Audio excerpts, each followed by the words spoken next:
Hello, everybody. My name is Brandy. I'm from Meridian, Mississippi, which is in the deep south of the United States. I have been on Cambly now for over a year, and it has been a wonderful experience for me and my students. I can honestly say majority of my students have enjoyed our conversations, and I feel like we have both learned a lot from each other. Most of my more famous topics that I like to discuss with my students are health, fitness, um, what are better health tips for us in the future, advancements in technology, current events, and also I like to throw in fun facts most of the time. And also traveling. I love to travel due to, me being online. I am in different locations a lot, so that is always a fun topic to have.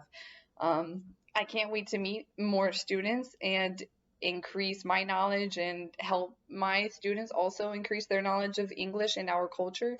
And I can't wait to meet you. Feel free to send me a message or make a reservation, and I will see you shortly. Thank you. Bye.